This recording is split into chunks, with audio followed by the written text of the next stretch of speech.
What does it feel like when an online romance crashes and burns in real life? After 100 days of chatting online, I secretly went to my online girlfriend's university, planning to surprise her, but accidentally overheard her talking with her best friend. She said, "What's the point of him just flirting online all day? He's too stingy to spend a dime on me, a textbook cheapskate, and after all this time, he still won't show his face in our photo exchanges. Probably just some broke loser. Poor is one thing, but he's also a perv. Keeps asking to check the goods in advance." Her friend laughed maliciously. "So did you show him anything?" My online girlfriend hummed softly. "Yeah, but it wasn't me, it was Willow's." Her friend gasped. "Willow, the roommate you said had E-cup boobs but still whines about her body image." She snorted. "Exactly, she's so eager to help, when I didn't want to send my own pics. She volunteered to send hers instead." Her friend burst into laughter. Then that must have made him so excited he couldn't stop grinning. The group erupted in laughter. I laughed too, thinking of that jaw-droppingly seductive photo. 3 minutes later, I wanted all her information. Chapter 1. I'm an honest man. Honest and decent. Well-behaved and disciplined. Law-abiding. Diligent. And studious, my ass. That's just the image I put up for elders. The real me. Rebellious. Defiant. Vengeful. Not someone you'd want to mess with. And I've got one big weakness. Lust. In every sense of the word. After the college entrance exam, I spent every day scrolling through sexy girls online. Gym outfits. Shiny black stockings. Sheer white yoga pants. I liked, commented, and bookmarked them all. The more I browsed, the more my blood boiled. Eventually, I couldn't help myself. I started an online relationship. Her name was Maria, a pure-looking college girl. Long legs, tiny waist, swan neck, right-angled shoulders, butterfly back, and a peach-shaped butt. Most importantly, 36E, an absolute bombshell. It felt like winning the lottery. To my surprise, Maria turned out to attend the same university as me. I thought that must be fate, but she had no idea who I was. I didn't tell her because I wanted to surprise her once the semester started. To keep the mystery, I never sent her a photo showing my face. She got upset about that. Her voice on the phone was full of grievance. Her hometown was just one city over, less than half an hour away by high-speed train.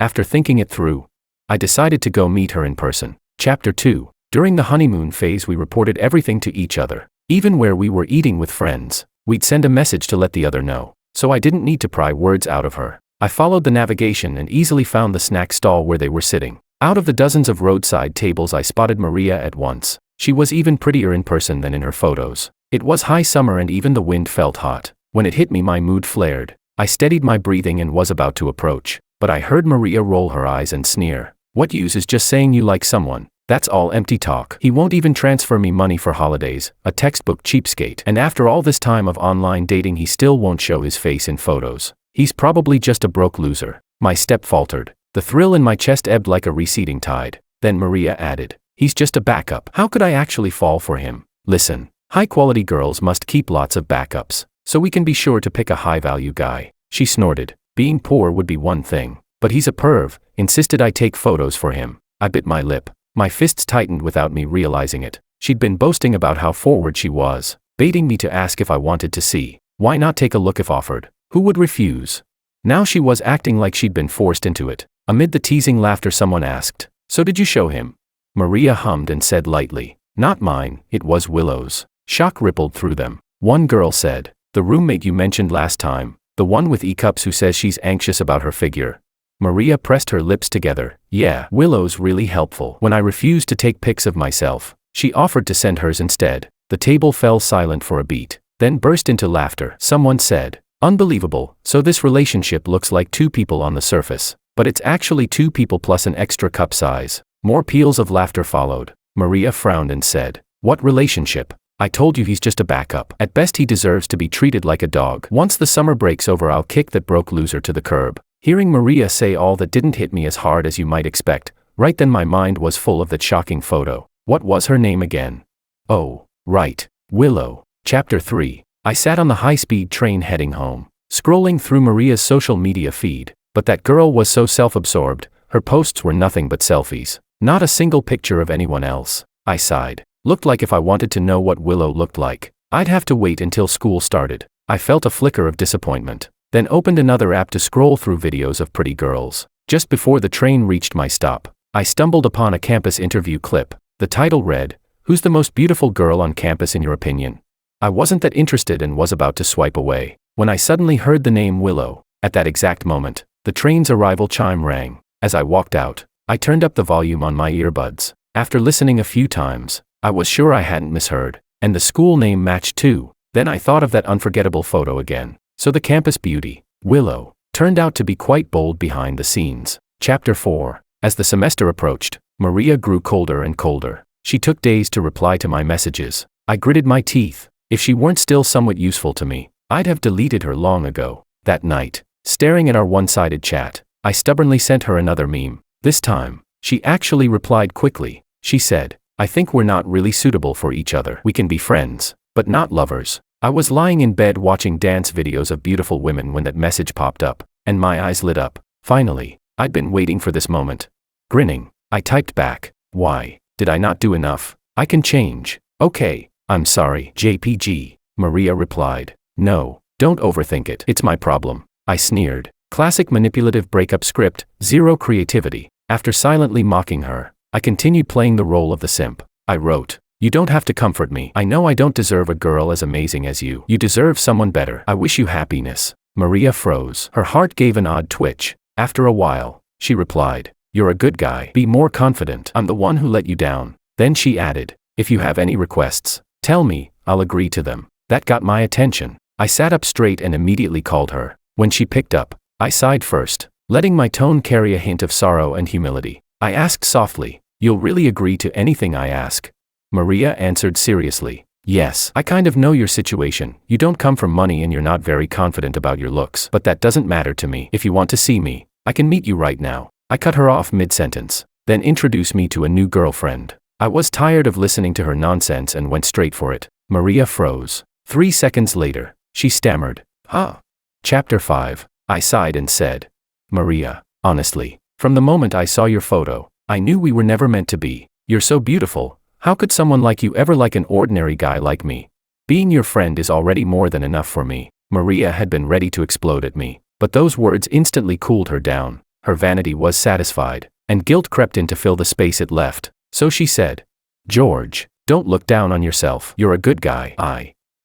I'll introduce you to my roommate." Then she added, "She's really pretty too. A lot of rich heirs at our school have tried to chase her, but she turned them all down. That shows she doesn't care about money when it comes to dating. You two should talk, maybe you'll get along." I paused for a moment, sighed softly, and said, "All right. I'll give it a try." Then, pretending to sound casual, I asked, "By the way, what's her name?" Maria replied, "Willow. Her name is Willow." Got it. My eyes curved in delight as I suppressed my excitement and steadied my breathing. I said, "All right, then I'll add her on WeChat. Please send me her contact." Then I added, "Thank you, Maria." Maria chuckled. "What's there to thank me for? We're friends now, aren't we?" Chapter 6. 10 minutes later. Willow and I became friends online. I couldn't wait to check her social feed, but nothing. Completely empty. It was like I'd been blocked. No posts, no updates. Even her profile picture looked stiff, like one of those auto-generated avatars from a new account. Was Maria messing with me? Just as I started to doubt, a series of new messages popped up. "Hi George, I'm Willow. Maria said she wanted to introduce you to me as her boyfriend. Lately I've actually been thinking about dating, so maybe we can give it a try, but I'm worried I'm not your type. I'll send you my photos first, look at them, and then decide whether you still want to be with me." I swallowed hard and scrolled upward slowly. My thumb trembled as I tapped the photo open. The next second, my pupils dilated. If seeing a regular beauty made my heart race, then just one still image of Willow was enough to make my head spin and my nose bleed. I started pacing back and forth in excitement. Then Maria messaged me again. "Willow isn't exactly easy to get along with. She's cold to almost everyone. Don't be discouraged, just take the initiative." What? I looked at the new photos Willow had sent, revealing sultry shots that could melt steel. Cold. If women were like water, then she was already boiling. Chapter 7. I held my phone tightly, saving each of Willow's stunning photos into my gallery, one by one. For a moment, I forgot to reply. Willow couldn't sit still. She messaged, "You don't like them?" Then added, "Maybe I didn't find the right angle. Everyone says I look even better in person. Why don't we meet? I can come find you." My eyebrows lifted. So eager already. From what I'd seen online, most people who met their online lovers in real life moved fast. Some even, on the very first day. Was that really okay? As I hesitated, My finger accidentally tapped into my hidden album. Only one photo in there. My blood rushed hot. My lips went dry. I poured myself a glass of ice water to cool down and typed, "It's not that I don't like you, you're gorgeous." Then. But there's no need to rush the meeting. We're technically schoolmates anyway. We'll see each other once the semester starts. After sending that message, the chat went quiet for a while. Then my phone began to vibrate. I cleared my throat before answering. "Hello," I said in my most composed voice. A crisp, sweet voice flowed through the speaker. "Hi, it's Willow." My heart jolted. I touched my burning ear and said softly, "I know." She asked gently, "So, does this mean we're a couple now?" I countered. "But you don't even know who I really am. What I look like. What if we meet and I turn out to be a broke loser? Wouldn't that shock you?" Willow gave a soft hum. "That won't happen." I bit my lip. Maria had said the exact same thing. And look how that turned out. Sensing my silence, Willow spoke again, slower this time. "George, I don't want to lie to you. I've actually seen you before." "Seen me before? Where?"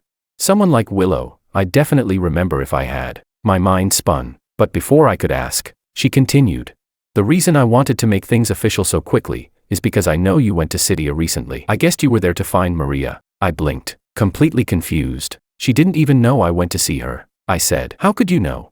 Willow paused, then spoke softly, "Because she made a post, looking for you." Chapter 8. Willow sent me a link. I frowned and tapped it open. A slightly blurry photo popped up. Me, sitting inside a luxury car, forehead leaning against the cool window glass. Neon light streaking across my profile. The whole shot radiated cinematic atmosphere. The caption read, "Urgent post, need help finding someone. Location, City A. Night of the 7th. Met the most heartbreakingly handsome guy ever. Girls, you don't get it, his face totally wrecked me. I chased the car but lost him. Please, someone help me. If I can reach him, I'll gladly suffer this love on behalf of all sisters out there." By the time I finished reading, I burst out laughing. I glanced at the calendar. 1 week until the semester started. How exciting. Chapter 9. I rolled over in bed, staring at Willow's stunning photos on my phone. But honestly, compared to Maria's lost and found love post, what intrigued me more was when Willow had seen me before. It was as if she read my mind. Before I could even ask, she started explaining on her own. She said, 3 years ago, at the Hong Kong National Youth Model United Nations, I was there too. You were sitting across the aisle from me." I froze for a moment, then turned up the volume and pressed the phone closer to my ear. So, it was during the Model UN conference. What a coincidence. I'd only ever gone to that event once, and she just happened to be there too, so she must have fallen for me at first sight. A smirk tugged at the corner of my mouth. I was about to make a few cocky remarks when Willow continued. "You were probably starving that day. You scarfed down 10 hot dogs in one go." I'm speechless. Can someone come and poison her until she's mute? I'd thought she was captivated by my eloquence during the debate. But no, her focus had been on how many hot dogs I'd inhaled. I frowned and said in a low voice, and then, through the speaker came a soft, melodic laugh. Immersed in the memory, she said, "You take each one in a single bite, inhaling them like a gale, you eat like my family's husky." That was the first time I understood what it meant to be truly moved. I was speechless. I cleared my throat and said dryly, "Are you sure it wasn't just because you got hungry watching me?" Even as I said it, my heartbeat kept speeding up. Chapter 10. Willow laughed again, softly. "I wanted to come talk to you after the session ended to ask for your contact info," she said. "But a friend called me over. By the time I looked back, you were gone." She continued. "I never saw you again at another MUN event. Luckily, though, I somehow got your WeChat ID. I sent you several friend requests, but you rejected all of them the last time. You even replied saying you don't add strangers and told me not to bother you anymore. After that, I stopped trying." I suddenly understood and said, "Oh, that's what happened." I rubbed my forehead helplessly and admitted. To be honest, around that time, my dad kept testing my self-control. He'd get people to send me friend requests just to see if I'd accept. After a while, I got so used to rejecting them all that I didn't even check. Willow let out a short, "Oh," but there was still a touch of hurt in her tone. Then she said quietly, "That day when Maria told me she'd started dating a guy named George, I immediately thought of you, but it sounded impossible. Then I saw her screenshots. Your avatar and username were exactly the same as 3 years ago. That's when I knew for sure." Her voice grew soft, almost sad. "I don't even know how to describe what I felt. I was jealous of Maria, but when I saw how happy you looked, I was happy for you too. I'm a contradiction. I wanted you two to break up, but I was afraid that would make you sad." Her affection burned bright and pure, tinged with a faint melancholy. TCH, not my thing. I wasn't about to let her bask in heartbreak drama. So I bluntly changed the subject. So, is that why you sent the shockwave photo? Willow froze. Then panic slipped into her voice. I didn't. If you think what I did was bad, I'm sorry, but I can explain. Maria said you wanted that kind of photo from her, but she was pretending to be shy about it. I didn't want you to see hers. So I nearly burst out laughing. This girl, so cunning. Suppressing my grin, I gave her a deliberately neutral compliment. Your pair, not bad. Willow choked, paused for a long time, then stammered. Thank you. Chapter 11. 2 days later, the new semester began. Even though Willow and I hadn't met in person yet, we were already inseparable. We even fell asleep on the phone together every night. Maria was utterly shocked. The Willow she knew was the classic Ice Queen, distant, aloof, untouchable. In the entire year they'd been roommates. The only time Willow had ever started a conversation with her was when she sent that explosive photo. Before that, they weren't even friends online. That's exactly why Maria thought Willow was actually a great person to deal with, quiet, but dependable when it mattered. So for her, successfully matching the two of us up was a point of pride. She teased. You two are so lovey-dovey every day, don't you even care if I live or die? I was on speakerphone, packing my luggage, when Maria's voice suddenly came through again. Anyway, it's fine. Once I find my own boyfriend, I won't be single for long either. Then the four of us can go traveling together. George, what do you think? Chapter 12. Before I could reply, Willow's voice cut in sharply. I don't think so. You can stay out of it. Then she softened immediately. George, what were you just about to say? That seamless switch between icy and gentle. God, it hit all the right spots. That's exactly the kind of girlfriend I liked, one with sharp contrasts. That's what made love exciting. Feeling sweet and smug, my voice came out tender. I was just saying, I told her. I'm planning to go back to campus a day early to get familiar with the place. Really? Willow asked. Then came a sudden thunk sound, followed by a startled little ah. The phone clattered, and I heard a muffled groan. I frowned. Willow, you okay? She giggled softly. I'm fine. Just dropped the phone on my face by accident. Are you coming alone? Or are your parents coming too? I said. My parents are abroad right now. They'll come back after attending a wedding. Willow made a small hum of acknowledgement. Then she said. So, what time will you get here tomorrow? I'll come meet you. I began. But before I could finish, Maria suddenly jumped back into the call. Wait, what? George is coming to our school. Then she exclaimed. Oh wow, Willow, take me with you. I want to go too. Willow's tone turned displeased. I'm going to meet my boyfriend. Why would you tag along? Maria snorted. I don't care. You two only met because of me. And George is my friend too. What's wrong with me wanting to say hi? Willow, clearly annoyed, moved away from Maria and shut herself onto the balcony. Her voice dropped into a soft pout. George. I'll do whatever you say. Do you want to see her? Honestly, she was surprisingly considerate. I smiled and replied without hesitation. No, I don't want to see her. I only want to see you. Chapter 13. The next day, the plane landed smoothly. While waiting in line to collect my luggage, I pulled out my phone and messaged Willow. I've just landed. Are you here yet? She replied almost instantly. The moment you come out, you'll see me. Then she added. George, we're finally about to meet. I'm so excited. And teasingly threatened. When I see you, I'm going to kiss you to death, hard. I grinned and shot back. Deal. No one's allowed to get shy then. Once I see you, I'm pinning you against a wall and kissing you first. A secret thrill sparked in my chest. After grabbing my suitcase, I picked up the bouquet of Juliet roses I'd brought and tucked my phone away. Walking toward the exit, it was peak back-to-school season, and the airport was packed. But even through the crowd, I spotted Willow immediately, and she spotted me too. The moment our eyes met, I finally understood how dangerous true beauty could be. That face, that figure. It was like someone had sculpted her to perfection. She wore light makeup and a simple white dress, just stood there staring blankly at me. Even as I walked closer, she was still frozen in place. A sinking feeling hit my chest. That reaction. Did she not like what she saw? Chapter 14. My mood plummeted. I lowered my gaze, expression turning cold, ready to pretend I didn't recognize her and walk away. But suddenly, someone grabbed my sleeve. Then I heard that familiar, delicate voice beside me. These flowers, are they for me? I lifted my eyelids and turned toward her. To my surprise, she instantly looked away. She stammered. You've got a lot of luggage. Let me help you push it. Her head was bowed low, only the tips of her ears visible, bright red, like they were bleeding with shyness. My eyes flickered with amusement. So that's what it was. She was nervous. I shoved the bouquet into her arms with a grin. What's wrong? Weren't you the one who said you were going to kiss me to death? Why the hesitation now, chickening out?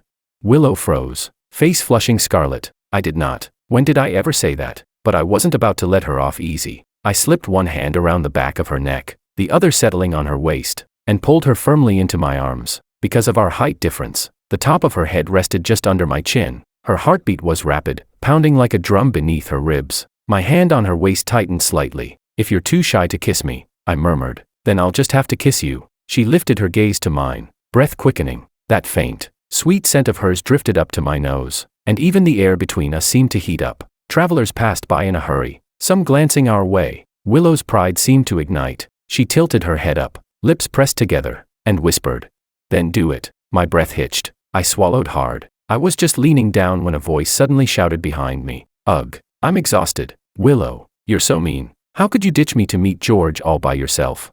Chapter 15. Both Willow and I froze for a second. Then, before I could even react, a pair of arms suddenly wrapped around my neck, and the next moment, Willow rose on tiptoe and kissed me. Behind us, Maria's teasing voice rang out, Well, looks like you two are really satisfied with each other." She walked closer, smiling playfully. "George, I'm Maria. Finally meeting you in person." I started to turn my head, but Willow's hand quickly pressed me back, forcing me to face forward. Maria frowned. "Oh, come on, you two are already making out. Can't I at least see his face?" Willow shot back firmly. "No, absolutely not." Then added possessively, "He's my boyfriend." Maria scoffed. Yeah, fine, who'd even try to steal him from you anyway?" She huffed. "I'll go." "All right, who cares?" But as she spoke, her eyes stayed glued to me the whole time. Willow's tone turned icy. "What are you staring at? Go." Her face had gone completely cold. Maria rolled her eyes, thinking to herself, what's her problem? She's guarding him like a jealous little dog. After being snapped at several times, Maria's own irritation flared. Still, she couldn't help but notice, the watch on my wrist looked expensive, easily worth a fortune. So, George wasn't just charming, he was probably loaded too. She wondered what I actually looked like under Willow's no peeking rule. But then she shook her head. Didn't matter. No matter how rich or good-looking he was, he'd never compare to that person. That thought alone steadied her emotions. She decided not to humiliate herself any further, and left without another word. Chapter 16. Since official registration wasn't until tomorrow, I had to stay in a hotel for the night. The ones near campus weren't exactly fancy, but at least they were clean. Willow came with me to check in. The receptionist took one look at us and smiled knowingly. "Sir, I'll need this young lady's ID as well for check-in." I quickly waved a hand. "Oh, she's not staying, just me." The receptionist gave us a long look, first at me, then at Willow, and his grin turned sly, like he understood exactly what was going on but decided not to say it. "Got it," he said cheerfully. Willow and I glanced at each other, then instantly looked away. Sigh. Why did it suddenly feel like not doing anything would make that misunderstanding feel wasted? I shook my head hard, trying to clear away the inappropriate thoughts, and followed Willow to the room. Inside, she immediately started helping me unpack. Then she took out a set of disposable bed sheets and covers. I stood nearby, quietly watching her side profile. That nose, tall, perfectly shaped. Had she gotten it done? That face, flawless, sculpted, elegant, maybe a lift. But there wasn't a single sign of any cosmetic work. I couldn't help but marvel inwardly. There really were people this beautiful in real life. And she was my girlfriend. Damn, I was impressive. I was still staring when Willow suddenly turned her head, caught red-handed ogling. I stammered. What's wrong?" She locked eyes with me, long, deep, silent, her lips parting slightly like she wanted to say something but couldn't. I glanced at the bed, then at her, and just like that, all the dirty thoughts I'd been suppressing came rushing back to the surface. "Why you? Have something you want to say?" I asked, my voice catching. She gave me a soft look and hummed, barely audible. Then, after finishing with the sheets, she walked over and hooked her pinky finger around mine. My heart leapt straight into my throat. Was this it? Was it really happening? Chapter 17. As Willow leaned closer, my heartbeat spun out of control. My breathing quickened. The air between us grew thick, the tension crackling like static, charged with heat and something dangerously intimate. Under that gaze full of emotion, Willow finally spoke. She said softly, "If Maria finds out that you're the guy she's been looking for, and she comes back for you, would you stop wanting me?" I blinked at her. Seriously? She'd worked herself up just to ask that. No wonder she wouldn't let me turn around at the airport. She'd been afraid I might fall for Maria. What could I even say? This feeling is just like when you go to eat, and the person sitting across from you has prepared a grand feast for you. Your appetite is wide open, You're ready to dig in, and then she asks you, do you want to eat the pile of dog shit by the roadside instead? That would scare you limp. I sighed. But Willow thought my silence meant she'd hit the nail on the head. She threw herself into my arms, clutching me tightly. I don't care, she said, voice trembling against my neck. You've already seen every inch of me. You have to take responsibility. Her breath against my skin was so hot it almost burned. I couldn't help but laugh quietly. My hands traced slow, casual circles across her back. Don't worry, I said gently. I'll take full responsibility. She pulled back a little, looking up at me with those stunning peach blossom eyes. Really? I smiled wider, staring right into her eyes. Of course. Finally, Willow exhaled, visibly relieved. She rubbed her nose lightly against mine and murmured, "Are you hungry? Let's go eat something." Honestly, I was thinking about eating something else first, but before I could say a word, ding dong, the doorbell rang. I chuckled. "No need," I said. "That's the food delivery. It's right on time." I patted her back lightly and took her hand, guiding her toward the door. I ordered some local specialties, your favorite sesame lamb, and also, but the rest of my sentence froze in my throat the instant the door swung open. Maria stood there, breathless, her eyes blazing like molten metal. She pointed straight at me, shouting, "You're George, you're him. I finally found you." She tilted her head slightly, forcing what she probably thought was a cute smile, but it came off awkward, a little unhinged. Then her gaze shifted past me, to Willow standing just behind my shoulder. In an instant, her expression turned cold as ice. Chapter 18. Maria stood blocking the doorway, her glare sharp as a blade as it sliced toward Willow. She snapped, "George is mine, Maria." Willow's voice suddenly rose, cutting her off. With a cold, mocking laugh, she said, "What nonsense are you spouting in broad daylight?" Then, with deliberate precision, "George is my boyfriend. You were the one who introduced us, remember?" Maria's lips trembled. I didn't know back then that he was. She bit her lip, glaring daggers at Willow, muttering under her breath before raking her fingers through her hair in frustration. Her tone sharpened as she said angrily, "Willow, I treated you like my best friend. What did you take me for? You knew the person I've been searching for all along was George, and you still kept quiet. If your little hotel date hadn't been caught on camera by classmates, how much longer were you planning to hide it from me?" Maria's words came faster and sharper, her temper boiling over. She looked ready to curse, but then glanced at me and swallowed the insults back. Instead, she said bitterly, "Fine, I'll make this simple. Just give George back to me, and I'll pretend none of this ever happened." I frowned, but before I could speak, two voices overlapped perfectly, mine and Willow's. "Did you ask for my opinion? Did you ask my boyfriend's opinion?" I couldn't help the flicker of satisfaction in my chest. "Sorry, when you're in sync, you're in sync." I reached out, took Willow's hand, and stepped forward until we were standing right in front of Maria. She looked up at me, dazed. "George, I raised a hand to stop her. "Maria, calm down. You and I are ancient history. I have a girlfriend now." Then I added coolly, "And for the record, I don't have a kink for being anyone's dog." Maria's face changed instantly, eyes wide, like she'd just realized what I was referring to. Panic flashed through her expression. I wasn't interested in dragging this out. I pulled out my phone and said flatly, "I don't want my girlfriend to misunderstand. Let's just delete each other and move on." "No." Maria stepped forward, her throat tightening. Her voice shook as she pleaded, "Don't delete me, please."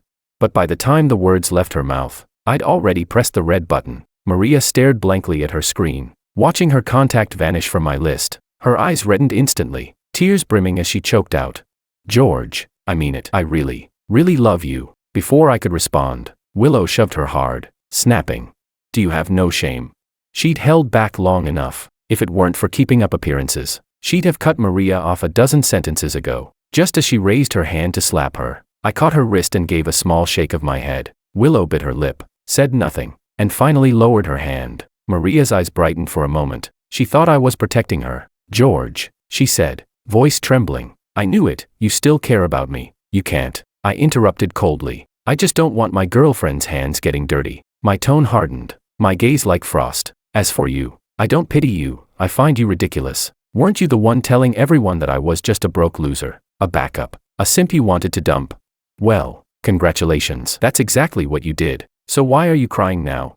I took a step forward, voice sharp as steel. "Enough talk. I've said everything that needs saying, but if you insist on causing trouble," I smiled coldly, "I don't mind handling it myself." The look on my face must have said it all: disgust, finality, and something that made her flinch. Maria's forced smile froze. Her cheeks burned red, whether from shame or fury, I couldn't tell. She stared at me for a long, silent moment, biting down hard on her lip. Then she shot Willow one last venomous glare, and stormed out, her anger trailing behind her like smoke. Chapter 19. On registration day, I somehow ended up featured on the campus confession wall. When Willow saw it a few days later, she practically lost her mind with jealousy. Without hesitation, she commented right under the post, "Sorry, this is my boyfriend. Please stay away from him. Thanks. P.S." Attaching a couple photo. Only after posting did she turn to me and ask sweetly, "George, you don't mind me making it public, right?" I squinted at her, suppressing a smirk. Willow, I'd realized, wasn't just clever, she was also a master of subtle pretentious coquette moves. Ever since we got together, she'd been showing off our relationship in every little way, changing her profile picture, updating her background photo, writing vague status posts about someone special, like a love-struck middle schooler. Childish, but what could I say? She was so gorgeous that I couldn't bring myself to stop her. Still, a little punishment never hurt anyone. A sly grin tugged at my lips as I pretended to frown. "You didn't even ask me before making that post," I said sternly. "I'm not happy about that." Willow lowered her head instantly, her voice small and pitiful. "I'm sorry. I just saw people leaving comments under your name and got upset. I didn't mean to overstep. I promise I won't do it again." I looked at her for a moment, barely managing to hold back my laughter. Then I cleared my throat and said, "Well, if you want me to let it slide, that's simple enough." Her eyes lit up immediately. "Really? What should I do?" I arched a brow and leaned closer, my voice dropping into a teasing murmur. "You know that revealing photo you sent me, was it really unedited?" I went on. "I've never quite believed a figure could be that perfect. I'd like to verify it in person." Willow froze for half a second, then her face exploded in red as she stammered. Right now?" I nodded. "Dead serious." "Yeah, right now." Her lashes fluttered. "George," she whispered, "you're so straightforward." I clicked my tongue. "Well, are you gonna let me see or not?" Her voice was barely audible. "You can see." The moment she said it, I pulled my phone from my pocket and said cheerfully, "Great, I'll book a hotel right now." Chapter 20. Hotel. As soon as we entered the room, Willow finally relaxed. The entire way here, her hand, trapped in mine, had been drenched in sweat, though she kept pretending to be calm and composed. I had no intention of exposing her act. I chose to play blind. Just as I was about to step further into the room, Willow suddenly threw herself into my arms and buried her face against my chest. In a trembling voice, she said, "George, I like you so much, so much." I sighed helplessly and replied, "I know, but could you not cling so close? If you keep this up, I'm afraid I won't be able to control myself." Willow froze for a second, realizing what I meant. She lowered her gaze and quickly let go of my hands. Stepping back a little, with her cheeks completely flushed, she murmured, "Sorry. I didn't mean to." Then she asked, "So, do you still want to look?" I lifted my chin and answered firmly, "Of course." She took a deep breath, as if making up her mind. "Then close your eyes. When I'm ready, you can open them." I nodded. "All right." I obeyed and closed my eyes. My breathing grew heavier. Just imagining what I was about to see made my body react immediately. The room fell silent. Only the soft sound of fabric brushing against skin remained, the kind of sound that could send your imagination spiraling. That sense of blindness, of relying only on the mind, burned me up even more. Though the air conditioner was on its lowest setting, heat devoured me, and sweat began to bead across my skin. I took a deep breath, trying to suppress the wild rush of thoughts in my head. Finally, I heard a faint sigh from Willow, just a soft mm. Before I could say anything, I opened my eyes in shock. With just one glance, a shiver ran down my spine. In a hoarse, uneven voice, I murmured, "Willow, can I open my eyes now?" Blushing all the way to her ears, she hurriedly covered herself with her clothes and said, biting her lip, "You already did, and you're still asking. You're so bad." The next instant, I pulled her back into my arms and whispered, "Let me hold you for a moment, just for a moment." Chapter 21. Willow huffed. "You liar. You said, just a moment, but it's already been half an hour and you still won't let go." She pushed me gently. "If you're going to hug me, at least do it on the bed, won't you?" I was taken aback. "Seriously, I can." She let out a small snort.